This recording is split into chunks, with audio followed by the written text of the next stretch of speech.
성경에 보혈을 힘입는 게 무엇이고 그것으로 십자가로 어떻게 가나요? 이제 우리가 보통 십자가로 나아간다. 보혈을 힘입어서 십자가로 나아간다. 근데 그 보혈을 힘입어서 십자가로 나간다는 표현은 굉장히 은유적인 표현이에요. 시적인 표현이죠. 그래서 보혈을 힘입어서 보좌 앞에 나아간다. 하나님 보좌 앞에 담대히 나아간다. 그랬을 경우는 조금 더 실제적이고 십자가 앞에 나간다. 그것은 약간 은유적이고 그래요. 하여튼 그 보혈을 힘입는다는 것은 예수님의 피를 통해서 죄 씻음을 받았잖아요. 그래서 거룩하지 않으면 하나님 앞에 나아갈 수가 없거든요. 죄가 있는 상태에서는 하나님 앞에 나아갈 수가 없어요. 하나님 거룩하시기 때문에. 그래서 죄를 씻고 죄 사함을 받아야만 하나님 앞에 나아갈 수 있는 거죠. 그래서 보혈을 힘입는다는 것은 보혈의 그 죄 사함의 능력, 그 죄 사함을 받고 거룩한 모습으로 하나님 앞에 담대히 나아갈 수 있다. 그런 의미예요. 자기를 부인하는 게 자기 생각인데 이것을 어떻게 해야 돼요? 여러분 그 쉽게 말씀드리면 내가 어떤 생각을 하고 살았어요. A라는 생각을 하고 살았어요. A.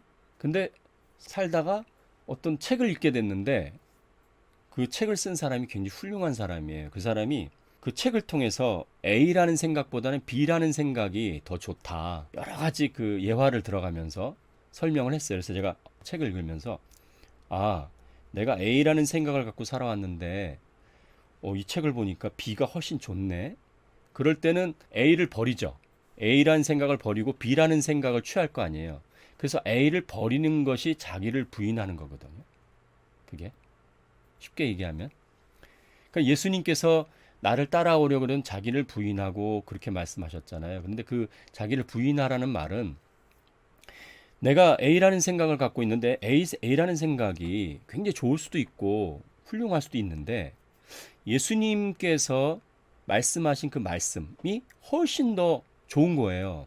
예수님의 지혜, 능력, 그분의 자비하심, 그분의 진리되심을 믿고 이제 그분의 말씀으로 내가 살기로 작정하고 그분의 말씀이 훨씬 내가 생각하는 내 생각보다 훨씬 귀하다는 것을 알게 되면 내가 내 생각을 버리게 되잖아요. 그것이 자기를 부인하는 것과 같아요. 쉽게 얘기하면. 그래서 사도 바울이라는 사람이 뭐라고 얘기했냐면 내가 이제까지 알고 있는 모든 것들, 내가 자랑하는 모든 것들을 배설물처럼 여긴다. 왜냐? 예수님을 아는 그 고상함, 그 고상한 생각, 예수님의 그 진리 때문에 지금까지 내가 갖고 있던 생각이나 내가 자랑하던 모든 것을 예수님의 그런 고상함, 예수님의 뜻이 너무 깊고 너무 위대해서 내가 그거에 비례하니까 내 생각이나 내 자랑하는 것이 너무나 정말 배설물 같은 거예요. 여러분 저 화장실 가면 볼일 보고 확 내리잖아요. 빨리 그걸 보관해 두는 사람이 어디 있어요. 그런 것처럼 배설물로 여긴다. 그것이 이제 자기를 부인한다. 그런 의미가 있어요. 굉장히 좋은 질문이어서 제가 조금 더 말씀드리면 좋겠네요. 그 말씀이 어디 나오냐면 누가복음 9장 23절인데 잠깐 보실래요? 여기 이런 말씀이 있어요. 9장 23절.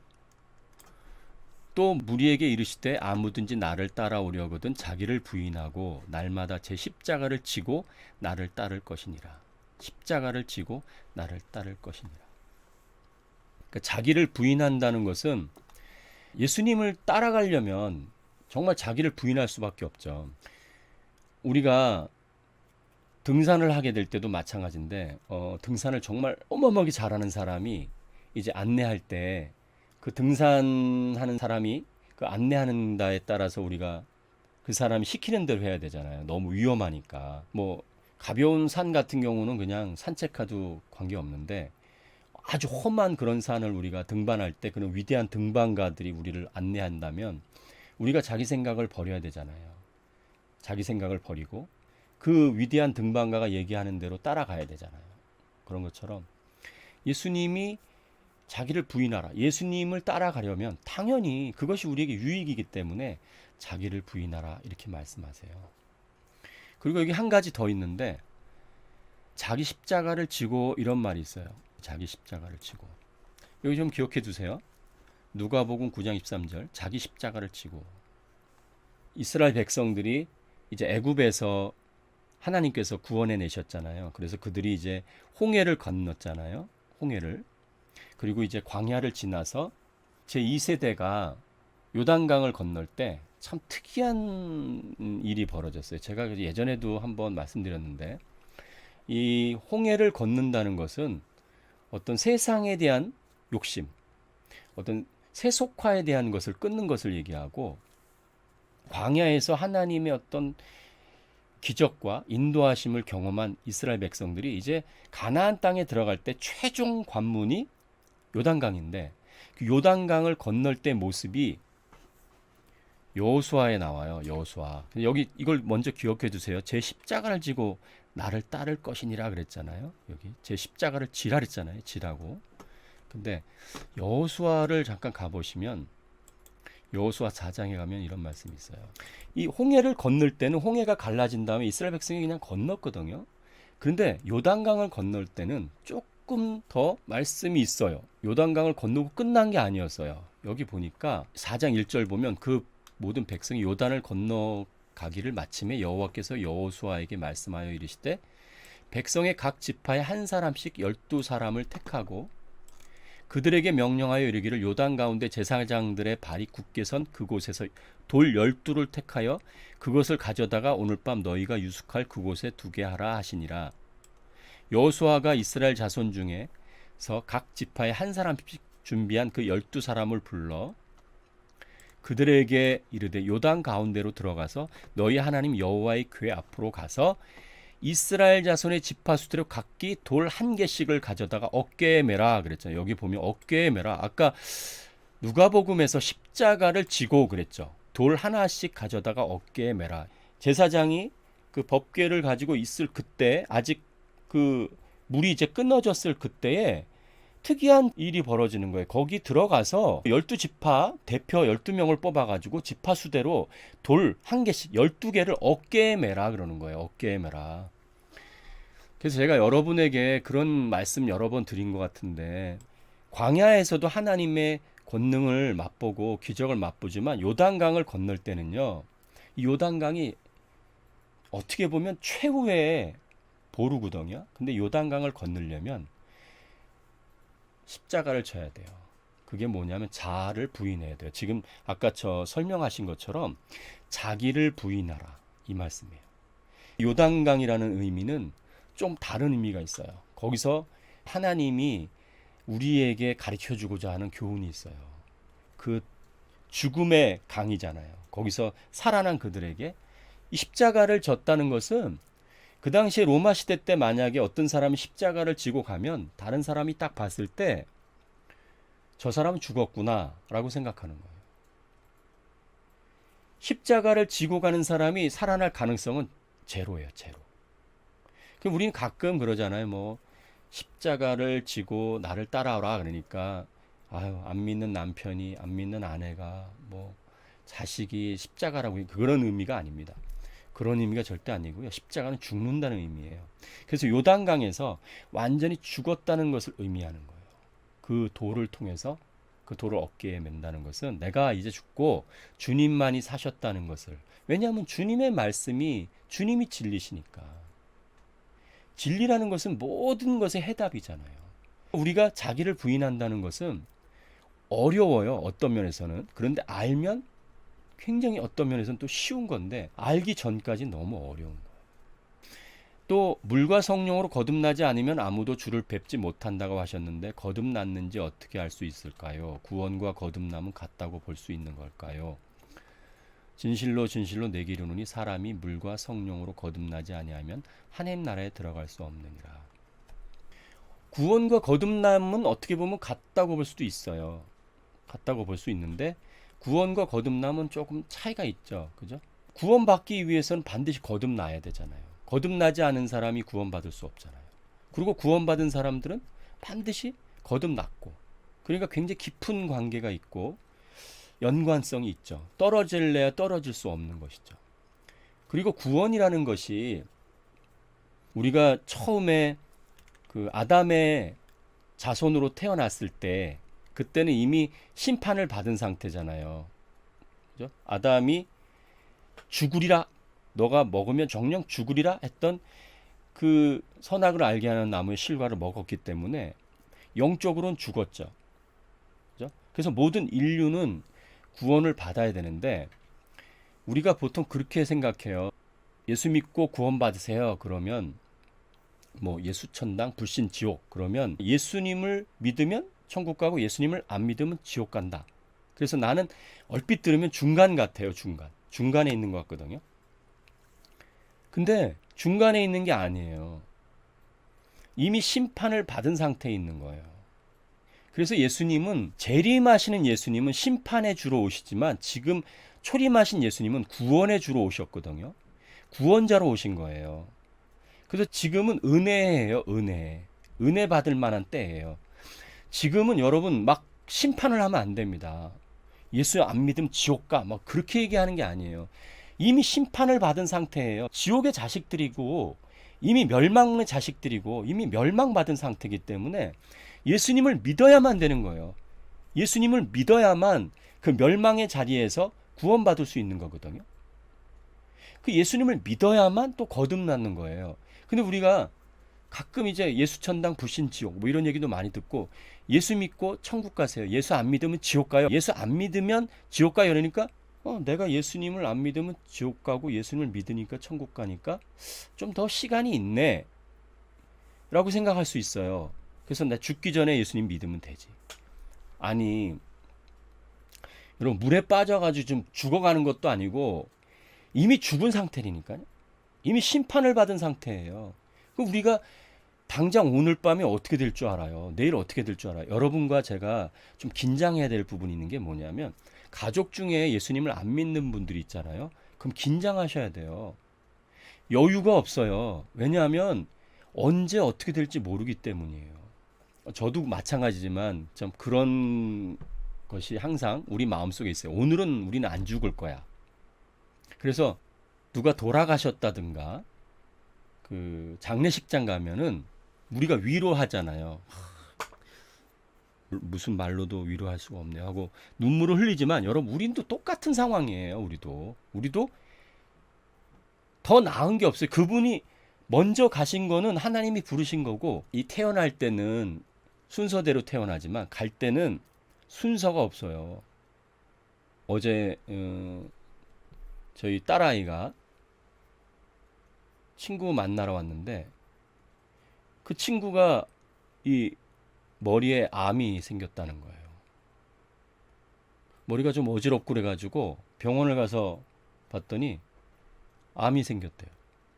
나이가 20대 중반 초반밖에 안 되는데 얼마 충격이겠어요. 요즘 젊은 사람들도 그 젊다 그래가지고 그 믿을 만한 게 아니거든요. 언제 어떻게 될지 몰라요, 우리가. 사랑하는 가족들 중에 예수님을 안 믿는 분들이 있으면 그분들이 언제 어떻게 될지 모르는 거예요. 그 우리 마음에 긴장을 해야 되는 거죠. 기도해야 되죠. 영혼을 위해서. 그냥 여유를 가지고 있을 상황이 아니에요. 너무 위험한 상황이에요. 여러분, 그냥 위험하지 않은 상황이라면, 우리 가족들이 위험하지 않은 곳에 있다면 우리가 염려할 게 뭐가 있어요. 근데 이건 너무너무 위험한 거예요. 인생에 있어서의 실패나 인생에 있어서의 어떤 큰 문제도 문제인데, 이건 영원이에요. 영원에 대한 문제인데 해결이 하나도 안 된 상태에 있는 거예요. 그래서 복음을 전할 수밖에 없는 거니까, 그분들한테.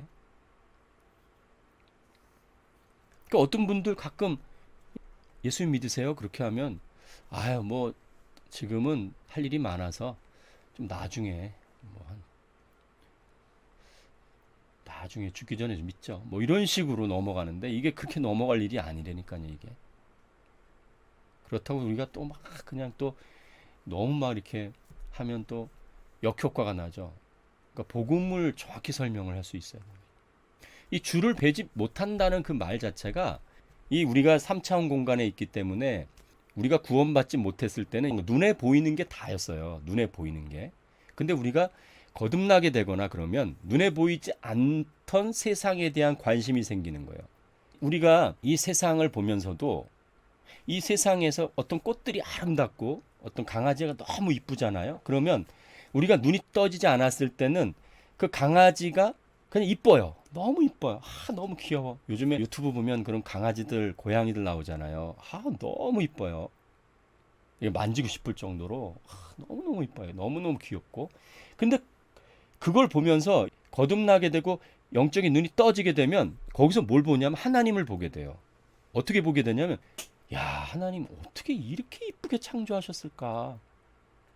이전과는 전혀 다른 거죠. 이전에는 너무 이쁘다. 음식도 보면 야, 이거 너무 맛있다. 예쁘다. 멋있다. 거기서 끝날 수 있어요. 그런데 영적인 눈이 떠지면 야, 어떻게 이 음식을 이렇게 만드셨고 또 우리 혀에 그런 음식의 맛을 느낄 수 있는 감각을 주셨을까? 이게 참 기가 막히다, 하나님은.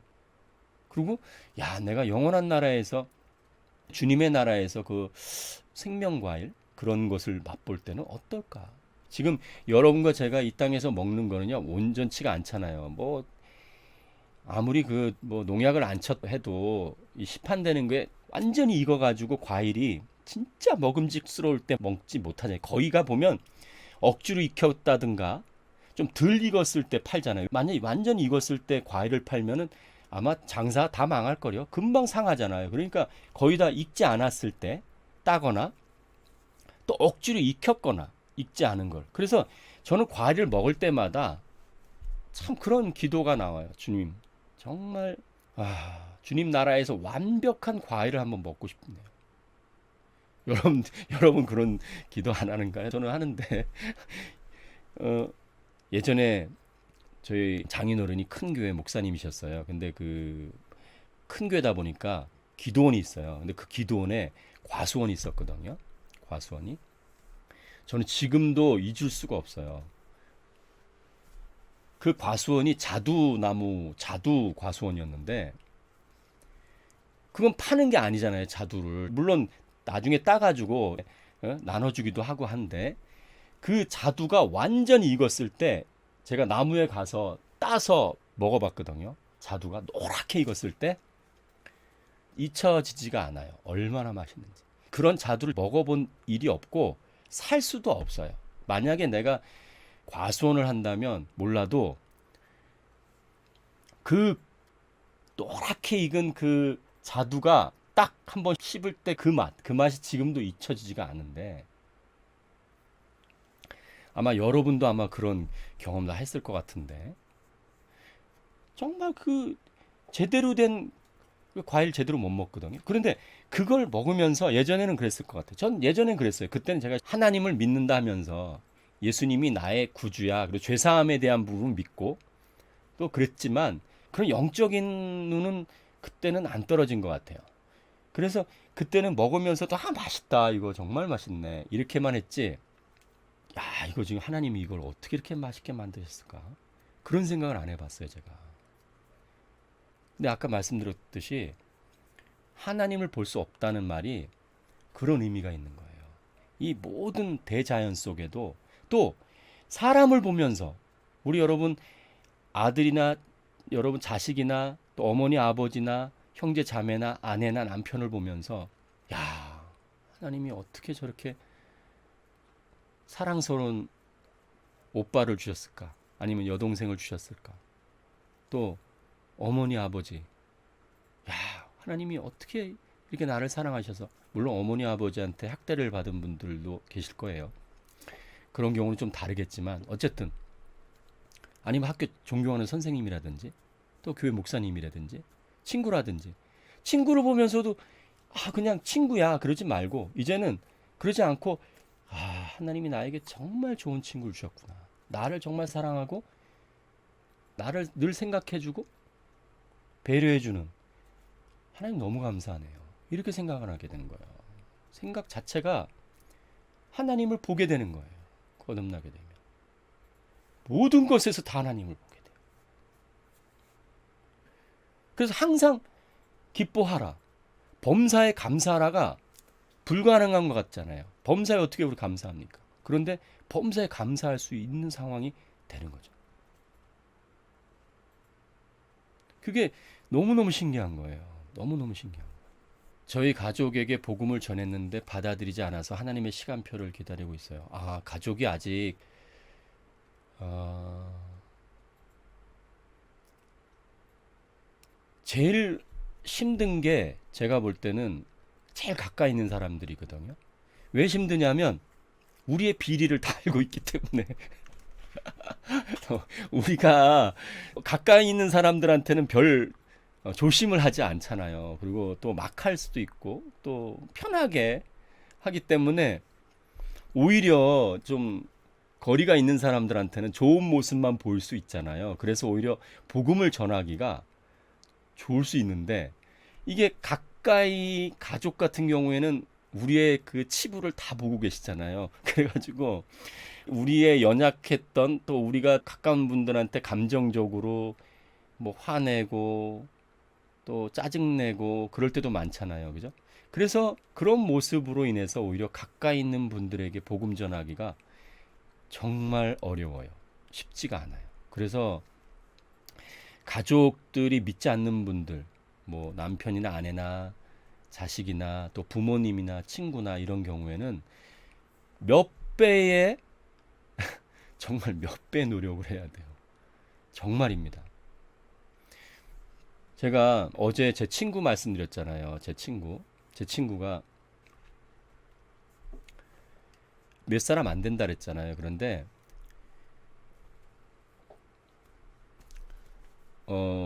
그 집안이 전부 다 불교 집안이었던 친구를 제가 전도를 하게 됐어요. 근데 그 친구를 전도하게 된 게 제가 복음을 전해서 전도한 것보다 물론 이제 같이 복음을 전한다는 게 여러분 이렇게 예수 믿으세요 막 이런 것만 복음을 전하는 게 아니고요. 여러분도 좀 이런 걸 좀 해보시면 좋을 것 같아요. 저도 그 전도에 달란트가 있어요. 하나님이 은사를 주셨거든요. 근데 그게 뭐냐면 저도 전도를 제가 막 전도를 많이 하려고 한 게 아니라 자연스럽게 많은 분들에게 복음을 전해서 열매가 맺어졌는데 그 친구도 이제 저를 통해서 하나님을 알게 되고 그래서 군종병까지 갔다 와서요. 지금은 그 아이가 신학교 지금 다니고 있어요. 그리고 와이프가 지금 전도사님이에요. 근데 그 친구가 그 가족이 전부 다 그 불교 집안이에요. 불교 중에서도 만신이라고 여러분 아시는지 모르겠어요. 집안에 사당이 있어요. 사당이. 그래서 그 집안이 결국은 그 친구 때문에 전부 다 예수를 믿게 됐는데 그 집안만 예수를 또 믿는 거예요. 그러니까 그 전체 집안에서 아주 그냥 뭐 난리가 난 거죠. 근데 이 집안 때문에 전체 집안까지 지금 복음이 퍼져나가고 있는데 이 친구가요. 굉장히 어려웠어요. 그래서 어쩔 때는 너무 핍박을 하니까 그 핍박이 너무 힘들어가지고 집을 나온 적도 있어요. 그래서 교회에서 막 2주 동안 기도하면서 살은 적도 있어요. 힘들어서. 근데 하나님이 이 친구를 통해서 역사하셔서 기적 같은 일들을 정말 그 상상할 수 없는 일들을 보여주셨어요. 그리고 이 친구의 삶을 통해서 직장을 얻을 때부터 시작해서 이 친구가 가족들에게 하는 그런 모든 정말 피눈물 나는 헌신이 그 가족을 전부 다 변화시켰어요. 그 아버지가 경찰인데 그 경찰 되시는 분이 그런 어떤 그 교회의 어떤 비리들을 너무 많이 알고 있어가지고 전도하기가 너무너무 힘들었는데 또 불구하고 이 친구 때문에 그 아버지도 예수님을 믿어요. 결국 예수님 믿고 그 어머니도 고집 부리고 그랬는데 심장 수술을 3번이나 했어요. 근데 하나님이 고쳐주시면서 결국 그 가족이 전부 다 지금 예수님을 믿게 됐습니다. 근데 제가 볼 때 저는 다행히 부모님이 믿어서 어렸을 때부터 이제 교회를 다니게 되고 그래서 저는 참 다행이지만 그 친구의 모습을 보면서 저는 그런 생각을 했어요. 와, 어제 그 친구가 아니고 또 다른 친구예요.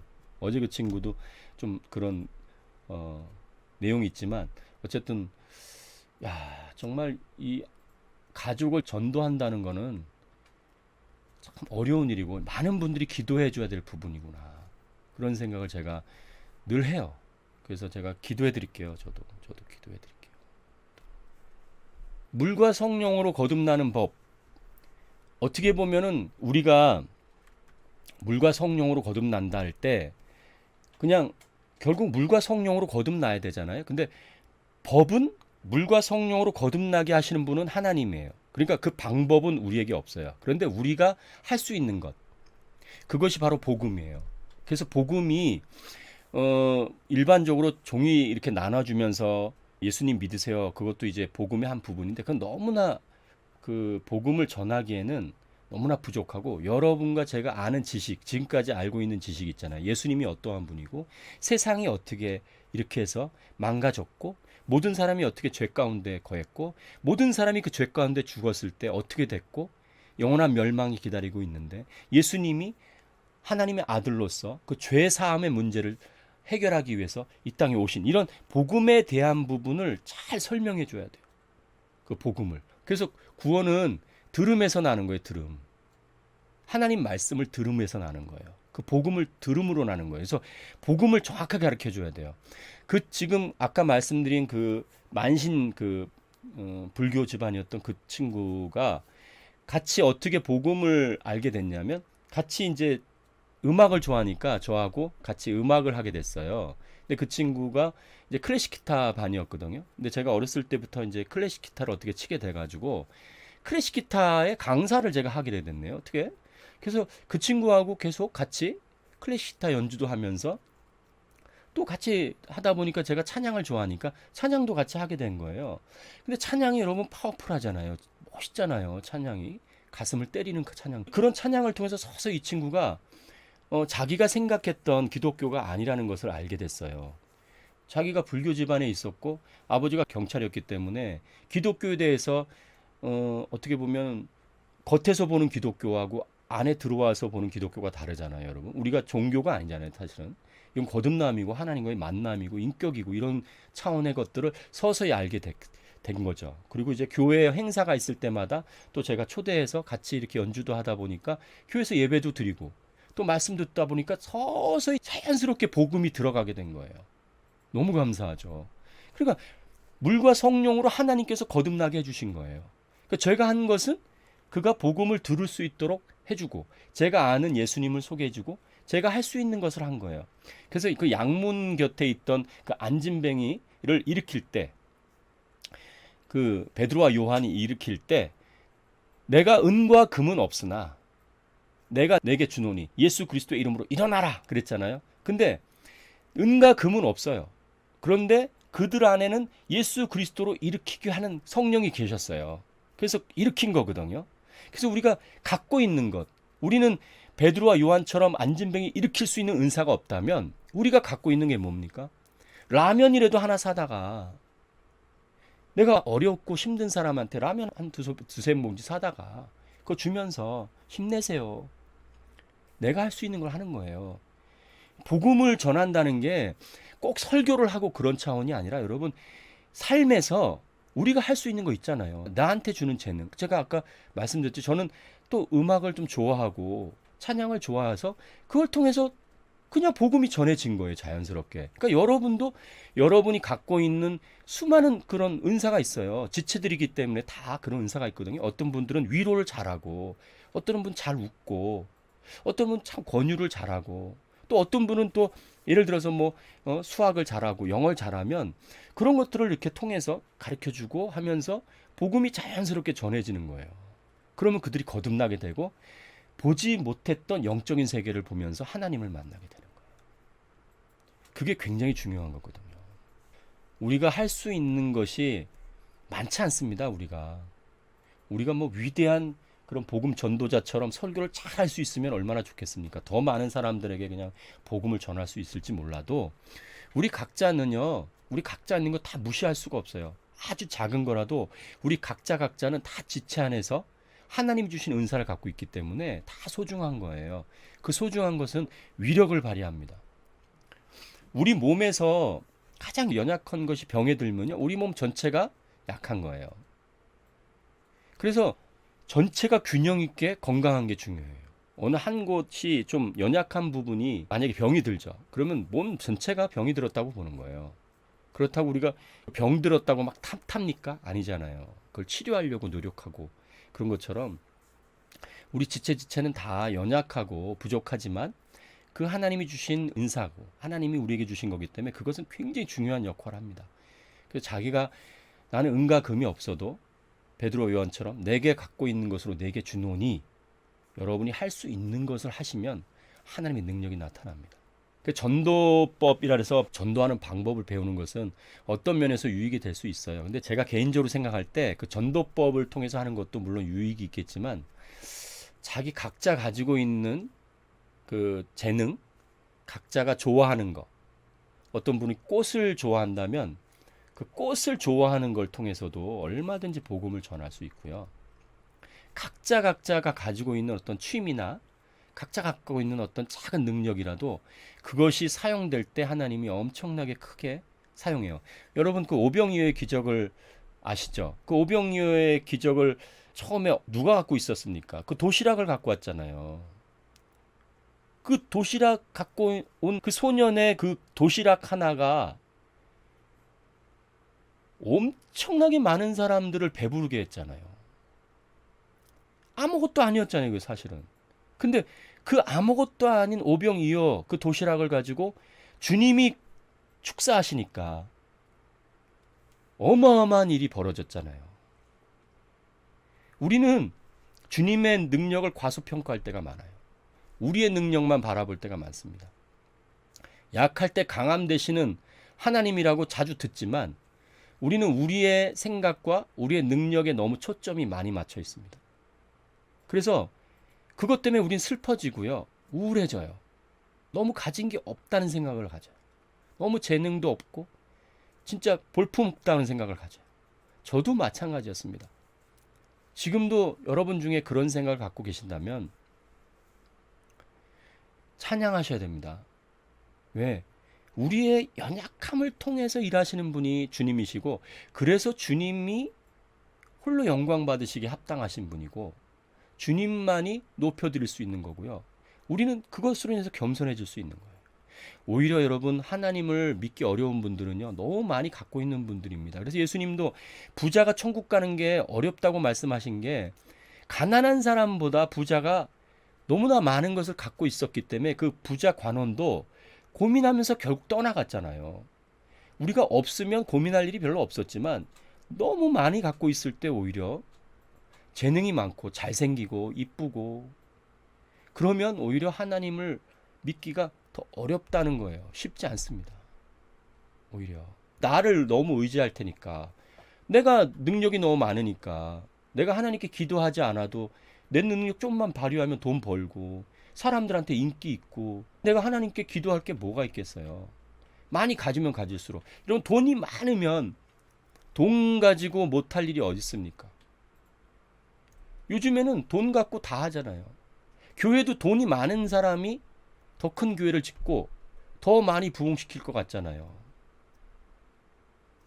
되게 웃긴 게 뭔지 아십니까? 정말 교회가요.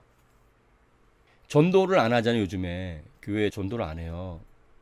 많은 분들이 그냥 주일날 예배 드리고 수요 예배 드리고 전도 거의 안 하거든요. 전도하는 분들 극히 드물어요. 그러니까 교회에서 전도자 그래서 전도인을 아예 돈 주고 고용을 합니다. 그래서 이분들한테 한 달에 300만 원씩 400만 원씩 전도인을 고용을 해요. 그분은 전도만 하는 거예요. 이게 정말 웃기지 않습니까? 어떤 면에서는 만약 여러분에게 지금부터 1,000만 원씩 월급 줄 테니까 전도하시려면 전도하시겠어요? 손 들어보세요. 다 드네. 이거 그러면 안 되는데. 이게 진짜 그리고 이러면 안 되는데. 만약에 교회에서 월요일날 전도가 있습니다. 월요일날 오후 1시에 전도가 있습니다. 전도하러 나오는 분들에겐 돈 1,000만 원씩 주겠습니다. 그러면 교인들이 전도하러 나오겠어요? 안 나오겠어요? 여러분 어떻게 생각하세요? 요즘 교회에서요. 청년부나 중고등부 아이들을 오기 위해서 큰 교회에서 올 때마다 햄버거도 주고 돈도 줘요. 그럼 신천지 세미나에 참석하면은 아르바이트비를 줍니다. 청년들이 지금 많이 가서 그런데 빠지게 됩니다. 이 보통 심각한 거 아니에요?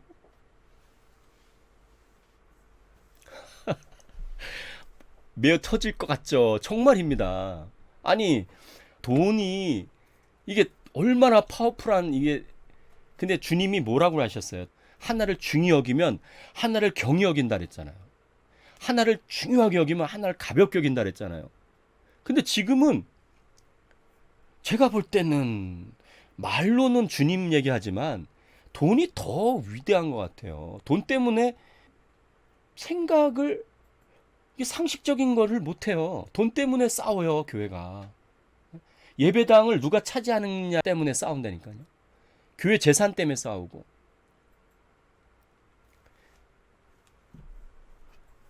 가정도 마찬가지예요. 가정도 부부 간에 문제가 생길 때 돈 문제가 되게 심각해요. 아니면 친구 간의 문제도 돈 빌리는 거나 이런 부분 때문에 의가 깨지는 경우도 엄청나게 많아요.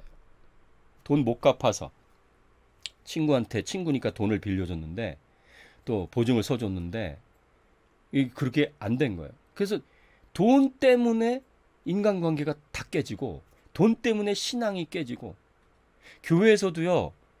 같은 성가대 하는 분들끼리 돈 거래를 해가지고 제가 예전에 이런 얘기하면 참 이게 좀 그런데 제가 가평에 지휘자로 있을 때 이런 일이 있었어요. 교회 이름은 얘기하지 않겠어요. 그 교회가 이제 굉장히 규모가 있고 또 오랜 교회거든요. 전통 있는 교회인데 그 지역 사회에 전부 다 영향이 있는 그런 교회고 지역의 유지들이 다 그 교회를 다녀요. 굉장히 많이 다녔거든요. 근데 거기에서 그 지역에 있는 분들하고 이제 교제하다가 거기에 이제 그 주유소 하는 사장님이 이제 예수님을 믿을 어떤 그런 상황이 됐어요. 교회를 올 수 있는 상황이 된 거예요, 그분이. 근데 그분이 이제 교회를 와서 예배를 드리는데 아휴, 그분이 얘기하는 거예요. 그분이 직접. 이제 그분이 이제 교회를 지금 안 다니는 거예요. 그 당시 때 이제 안 다녀서 자기가 교회를 갔었는데 저는 더 이상 교회 안 다니겠습니다. 그런 거예요.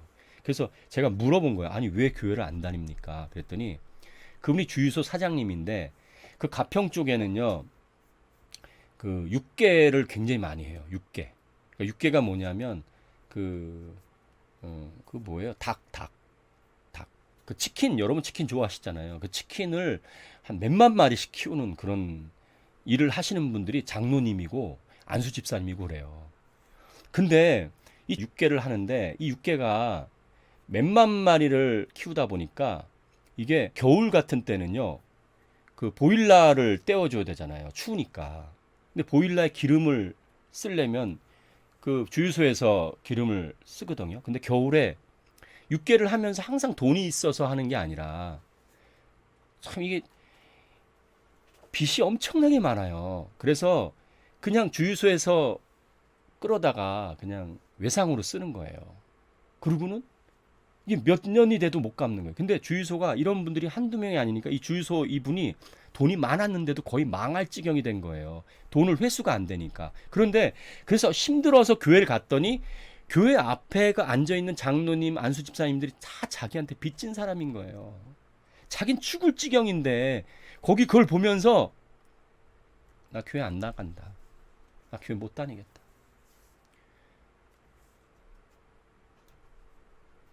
할 말이 없어요. 할 말이.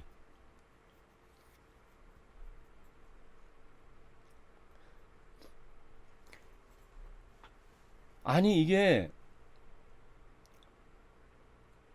사랑을 나눠줘도 될까 말까 한데 물론 그럴 수밖에 없는 상황이라는 건 이해해요. 왜냐하면 몇만 마리를 키우다 보니까 잘 될 때도 있고 잘 안 될 때도 있잖아요. 잘 되면요.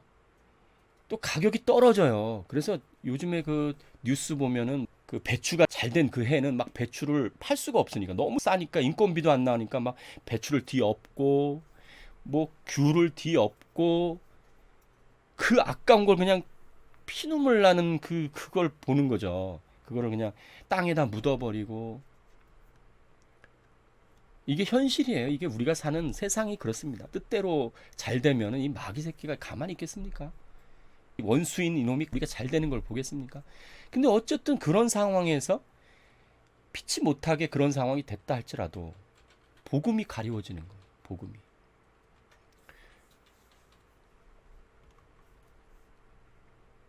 갑자기 성경이 떠오르는데 성경의 모습이 있어요. 같이 한번 보시죠. 이 로마서에 보면은 그런 말씀이 있어요. 2장 23절. 율법을 자랑하는 내가 율법을 범함으로 하나님을 욕되게 하느냐? 너무 이 말이 안 되지 않습니까? 율법을 자랑하면서 그 율법을 범함으로 하나님을 욕되게 하는 거예요. 그러면서 24절 말씀하는 거예요. 기록된 바와 같이 하나님의 이름이 너희 때문에 이방인 중에 모독을 받는도다. 그렇게 말씀하는 거거든요. 이게. 그러니까 아까 말씀드렸듯이 그 주유소 사장님이 오셔가지고 그걸 보면서 나 교회 안 다녀. 그렇게 돼버린 거라는 거예요. 그 얘기 들으면서 할 말이 없어요.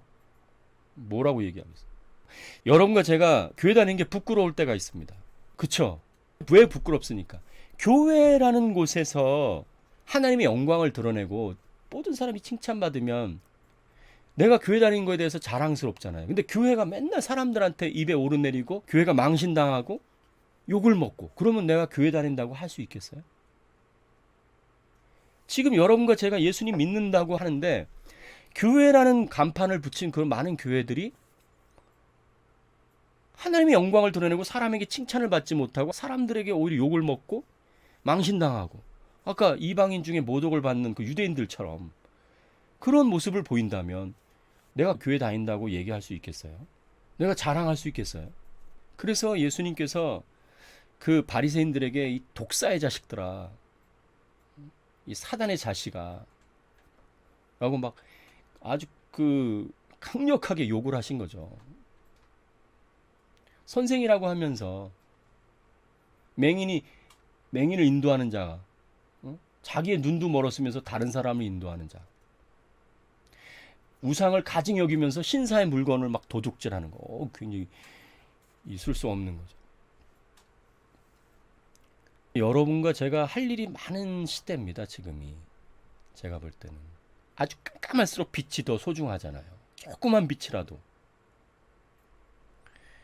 햇빛이 났을 때는 뭐 성냥을 켜면 뭐 영향을 줄 수 있나요? 영향을 못 주잖아요. 그런데 깜깜한 데는 성냥 하나만 켜도 엄청나게 빛을 발휘하잖아요. 우리 각자가 지금이 정말 깜깜한 세대라면 성냥을 켜서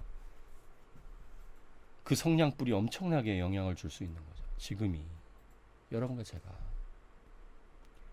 지금 세상에 이 성경에서도 항상 세상이 타락하고 아주 하나님을 모독하고 그럴 때 선지자들이 더 많이 하나님의 일을 감당할 수 있었어요. 그 선지자들이 더 많이 필요할 때였었어요. 예수님이 오실 때도 마찬가지였어요. 거의 선지자가 한 400년 넘게 선지자가 하나도 없었어요. 그러면서 이제 하나님께서 예수님이 이 땅에 보내신 거죠. 지금의 세상이 오히려 여러분과 제가 빛을 드러낼 때 여러분 자신과 제가 빛이라 그랬잖아요. 빛을 드러낼 수 있는 좋은 기회입니다. 돈 있다가도 없고 없다가도 있고 하나님이 살게 해주시네요. 이런 광야에 아무것도 먹을 게 없었잖아요. 그 광야에 뭐가 있습니까? 그럴 때 만나를 주셨잖아요. 여러분과 제가 홍해를 건너서 거듭나서 구원의 이 하나님의 자녀의 이제 그런 특권 안에 들어갔으면 이 먹고 마시는 문제는 하나님이 책임지는데 여기 비결이 하나 있어요. 우리가 먹고 마시는 부분에 있어서 충만한 어떤 것을 누리려면 먼저 그 나라와 그 의를 구해야 돼요. 그러면 이 모든 것을 너에게 더해 주시리라 말씀하셨어요.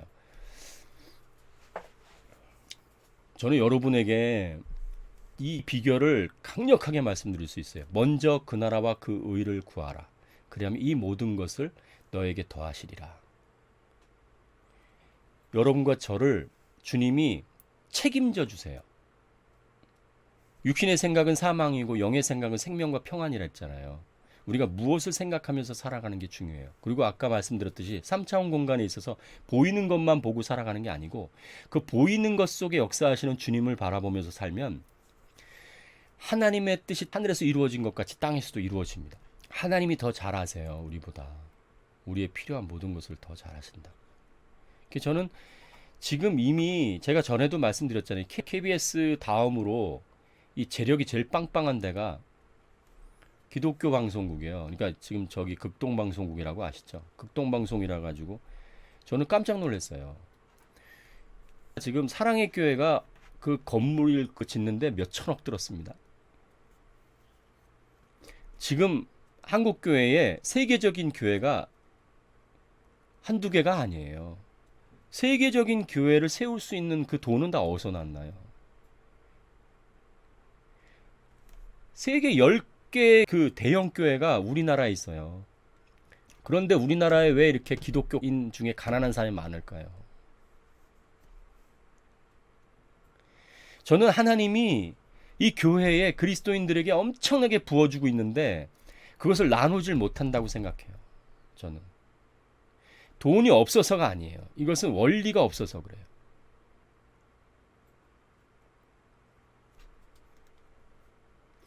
그 회교에는요, 은행이 있다 그래요. 은행.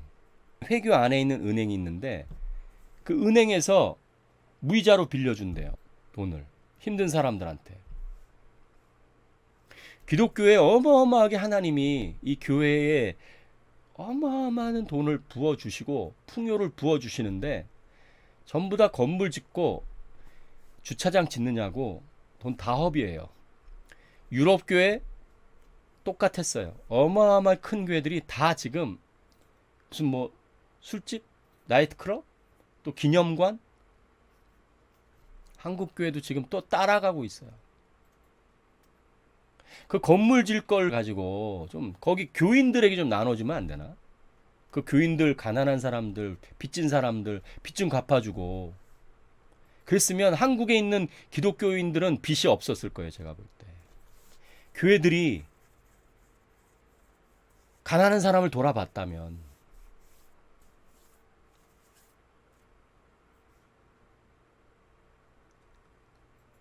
그러니까 하나님은 원망할 수가 없어요. 저는 그래요.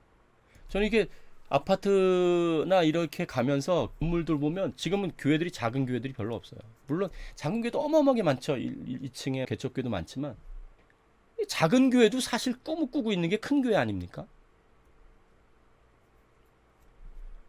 규모만 작았지 들어가 보면 내부 시설 어마어마합니다. 요즘에 작은 교회들도 안에 그런 인테리어 같은 거 하려면 몇 천만 원 들어가요.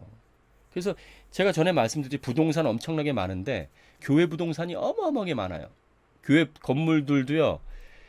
조그만 2층 교회를 들어갈래도요. 다 권리금 있어요. 권리금. 권리금 줘야 돼요. 권리금 안 받는 데가 없어요. 교회 권리금. 권리금이 그 장사하는 사람들한테 있는 거 아니에요. 인테리어 많이 해놨는데 그 인테리어가 너무 아까우니까 권리금을 받고 가게를 내놓는 거 아니겠어요? 교회도 권리금을 다 받아요. 돈이 하나도 없는 상태에서 개척해서 걷다가 인테리어까지 다 했으니까 이해는 돼요. 당연히 권리금 받아야겠죠. 근데 너무나 마음이 아프죠. 작은 교회 목사님들은요, 사모님이 일하신다든가, 투잡을 뛴다든가, 제가 신학교 다닐 때 교수님들 중에서 투잡 뛰는 분들이 계셨어요. 정교수가 아니기 때문에. 그 교수님들 보면 정말 마음 너무 아팠어요. 신학생 가르치면서도 또 다른 일도 하고. 왜냐면 시간 강사 신학교 가르쳐 갖고는 먹고 사는 게 너무 힘드니까. 이제 교회가 큰 교회면 괜찮은데 그 신학교 교수님 중에 작은 개척 교회 하시는 분도 계셨거든요. 몇 분. 아니 언제부턴가 왜 그렇게 됐을까? 제가 눈을 떠보니까 저도 보이지 않았었거든요. 저도 목표가 신학교 나와서 저는 전도사 때 개척을 했는데 그때 제 목표는 그랬어요. 정말 큰 교회 세워서 수많은 영혼을 구원하고 또 선교도 하고 그리고 그 큰 교회 건물 좀 극장식으로 해서 거기서 콘서트도 하고 막 그렇게만 생각했어요. 교회가 나무로만 이렇게 돼 있고 이렇게 쓰니까 나는 콘서트 같이, 제가 찬양을 좋아하니까 찬양을 할 수 있는 그런, 근데 그게 아니더라고요, 그게. 그렇게 또 저와 같은 생각을 갖고 교회를 이렇게 세우신 분들도 계시더라고요. 근데 찬양 장비들이 엄청 비싸요. 그런 그 콘솔이라든지 마이크라든지 그런 시스템 스피커 어마어마하게 비쌉니다. 교회가 콘서트장이 되는 게 아니잖아요, 원래는. 근데 저도 그걸 꿈꿨었어요. 그게 교회라고 생각했어요, 그게. 대부분이 아마 신학교를 지금 졸업해서 교회를 개척하는 많은 분들이 아마 그런 생각을 하고 시작할 거예요. 그리고 그게 모범이고, 그 한국 교회를 대표한다고 생각하니까. 그래서 우리라도 이런 것에서 눈을 떠서 정말 하나님은 이 땅에 우리에게 어마어마한 것을 부어주시고 그리스도인들이 힘들지 않게, 불편하지 않게, 재정 때문에, 돈 때문에 자살한다든가, 돈 때문에 막 자기 인생을 허비한다든가, 그렇지 않게 너무 많은 것을 부어줬는데 그 많은 것들이 이상하게 이 교회 안에 세속적인 게 들어와가지고 당연하다고 생각해요, 지금은. 교회 안에 몇십억, 몇백억, 몇천억 갖고 있는 분들하고 그냥 가난하고 또 빚에 쪼들린 분들하고 같이 예배를 드려요, 같이. 그게 너무나 당연하다고 생각해요. 너무나 당연하다고.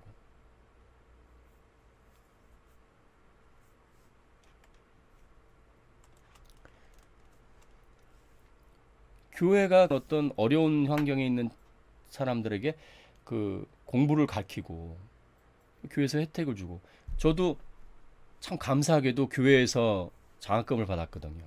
제가 교회 봉사하고 또 성가대도 지휘하고, 그래서 저는 가정 형편이 그리 좋지 않았는데도 불구하고 교회에서 장학금을 받고 그래서 또 대학을 나올 수 있었어요. 너무 감사하죠.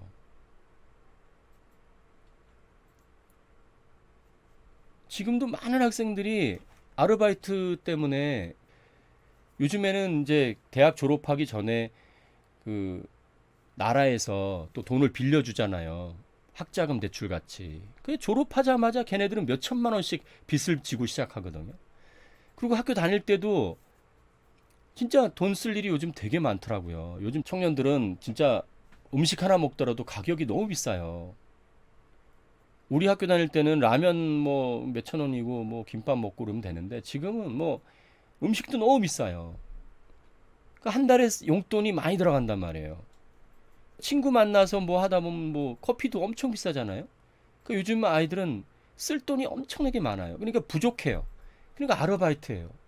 그 학교까지도 형편이 어려운 친구들은 졸업하고 난 뒤에도 그 학자금 대출 갚느냐고 인생을 너무 많이 허비하는 거예요. 그리스도인들이.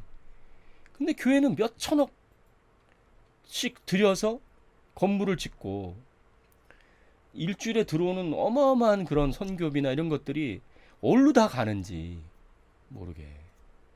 사회에서도 자꾸 그런 것에 비리를 얘기하고, 저희들이 모두가 그것 때문에 우울해지잖아요.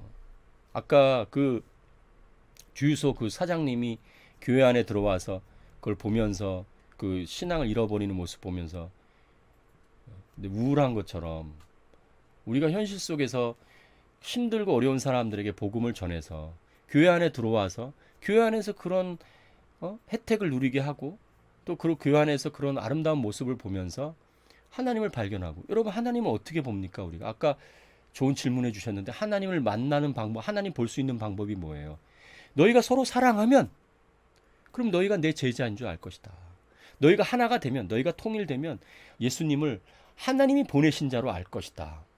그리고 교회가 그리스도의 몸이기 때문에 교회가 지체로서 역할을 하고 그 하나하나 조각조각이 맞아 들어갈 때, 은사가 맞아 들어갈 때 거기서 교회 그리스도의 몸이니까 그리스도를 보게 될 거 아니겠습니까? 영이신 주님은 눈으로 보이지 않지만 그 영이신 분이 우리의 몸을 입었잖아요. 교회로서. 그럼 교회가 그런 아름다운 모습을 보이면 그리스도를 보게 될 거 아니겠습니까? 근데 교회가 그런 모습들을 서로 보고 은혜가 되고 나눠야 되는데, 제가 여러분에게 말씀드리는 것은 우리 이제 다 끝났어, 우린 이제 희망이 없어, 그게 아니에요. 아까 말씀드렸듯이 어두우면 어두울수록 빛이 강력하게 힘을 발휘할 수 있는 거예요. 우리 한 사람 한 사람이. 이때 우리가 정말 기도의 제목이 이런 게 기도의 제목인 거예요. 이런 걸 놓고 기도를 해야 되는 거죠. 하나님이 주신 어마어마한 이 축복을 하나님의 뜻대로 사용될 수 있도록 이 지도자들에게 지혜를 주시고 깨닫게 하시고 눈을 뜨게 하시옵소서. 하나님만이 하실 수 있거든요. 하나님만이.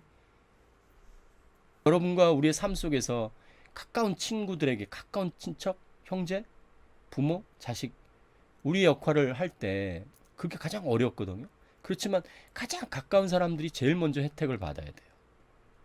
우리가 누리고 있는 제일 많은 것들을 누릴 수 있어야 돼요.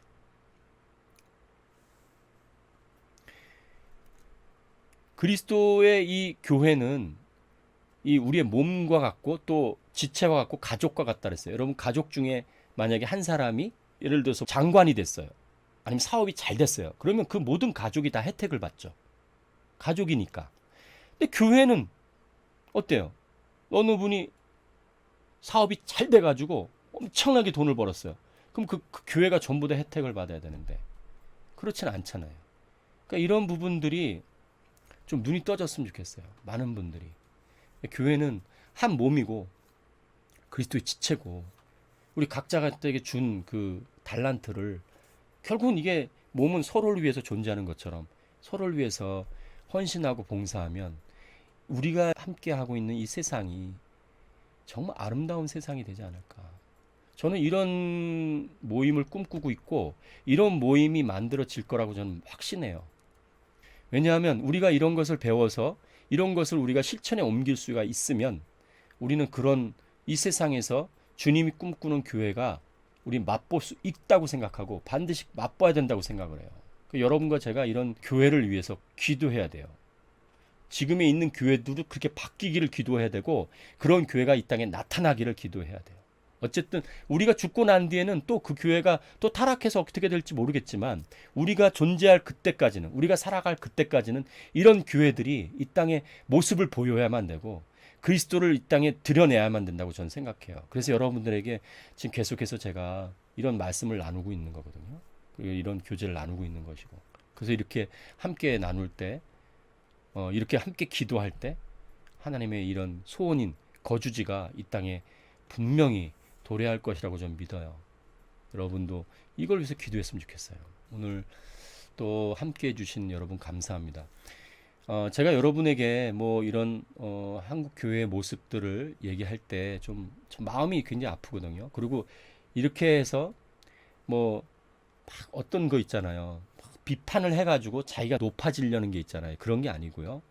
이런 모습을 분명히 보면서 우리가 기도하고 또 하나님이 하셔야 되죠. 이게 사람이 할 수 있는 게 아니잖아요. 불가능하잖아요.